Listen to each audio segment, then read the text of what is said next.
दी प्राथमिक शिक्षक सहकारी बँकेची वार्षिक सर्वसाधारण सभा रविवारी 7 सप्टेंबरला आयर्विन मल्टीपर्पज हॉल इथं होणार आहे. या पार्श्वभूमीवर सत्ताधारी गटानं पत्रकार बैठक घेत बँकेची माहिती दिली. खर्चात काटकसर आणि सर्व समाधानकारक लाभांशांमुळं सभासदांमध्ये बँकेची विश्वासार्हता वाढल्याचं चेअरमन शिवाजी रोडे पाटील यांनी सांगितलं.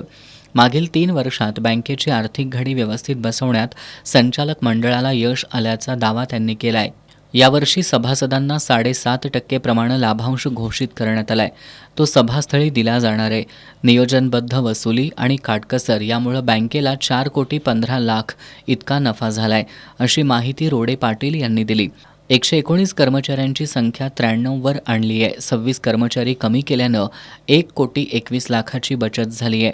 व्याजदर 9.5% स्थिर ठेवला असून एकूण भांडवल 414 कोटी रुपये इतका आहे. बदली शिक्षकांना पूर्ण कर्ज भरल्याशिवाय सोडलं नाही, हा सुद्धा बँकेच्या फायद्यासाठी मोठा घटक ठरलाय.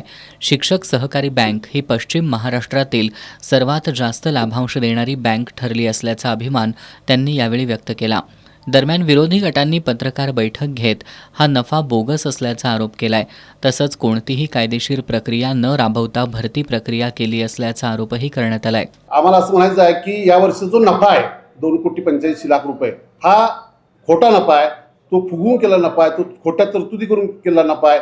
त्यामुळं या नफ्यावर आमचा आक्षेप आहे. त्यामुळे एकूण जो ताळेबंद त्यांनी मांडलेला आहे यावर्षीचा, तो सगळा चुकीचा ताळेबंद आहे असं आमचं स्पष्ट मत आहे. आणि हे करत असताना हा जो नफा केला आहे याच्या तरतुदी ज्या करायला पाहिजे आवश्यक तरतुदी त्या तरतुदी केलेल्या नाहीत. सभासदांना दंडव्याज लावलेलं आहे. त्यामुळे सभासद नाराज आहेत. नोकर भरतीचा विषय, ज्या नोकर भरती विषयावर गेली सातत्यानं आमच्यावर विरोध टीका केली जायची, परंतु मागच्या दारानं यावर्षी 10 कर्मचाऱ्यांची भरती संचालक मंडळाने केलेली आहे. आणि अमाप खर्च करून वेगवेगळ्या मार्गाने वेगवेगळ्या हेडखाली अमाप खर्च केल्यामुळं बँकेची आर्थिक स्थिती अत्यंत ढासळली आहे. त्यामुळं बँकेच्या ठेवी या आर्थिक वर्षामध्ये कमी झाल्या आहेत, कर्ज कमी झाले आहेत, पर्यायानं नफा कमी झाला आहे आणि सभासदसुद्धा कमी झाले. खरं तर यावर्षी कोल्हापूर जिल्हा परिषदेच्या प्राथमिक शिक्षकांची भरती झालेली आहे.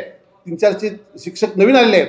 परंतु या संचालक मंडळाने त्यातले काही आपल्या संबंधित फक्त जे लोक आहेत एवढ्याच लोकांना सभासद केला आहे. खरं तर बँकेची याची गरज आहे की सगळ्या नवीन आलेल्या शिक्षकांना सभासद म्हणून घेण्याची गरज आहे, तर देखील या लोकांनी ती टाळलेलं आहे. त्यामुळे निश्चितपणे चुकीच्या पद्धतीनं कारभार करून ही मंडळी मोठ्यानं बोलून दबावाखाली बँकेची जनरल मीटिंग पार पाडण्याचा त्यांनी प्रयत्न करणार आहेत. परंतु आम्ही राजा मोरुटे सर यांच्या नेतृत्वात काम करणाऱ्या शिक्षक संघाच्या माध्यमातून आम्ही आवाहन असं करतो की चेअरमनना आम्ही जे प्रश्न विचारू त्या प्रश्नांची शांतपणे आणि समर्पकपणे त्यांनी उत्तर द्यावीत आणि सभा शांततेत पार पाडावी. आमचं निश्चितपणे सहकार्य राहील. या आरोपावर उत्तर देताना बँकेचे अध्यक्ष शिवाजी रोडे पाटील यांनी विरोधकांनी केलेले आरोप धादांत खोटे असल्याचं म्हटलंय.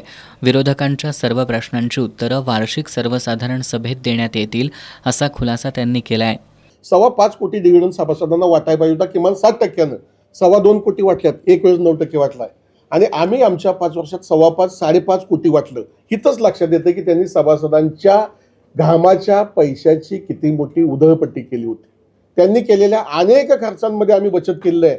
आणि इथून पुढेही आमच्यासाठी विरोधक हे लोकशाहीत असावेत, त्यामुळे आम्ही पण जागा राहतो. पण त्यांनी काहीही बोलावं हे आम्हाला कदापि मान्य होणार नाही. बेताल नकोत. आणि त्यांनी पत्रक काढलं ह्यातच आम्ही आमचं यश समजतो. आज विरोधकांची वन अँड ओनली जी पोटदुखी आहे ती बँकेला झालेला नफा.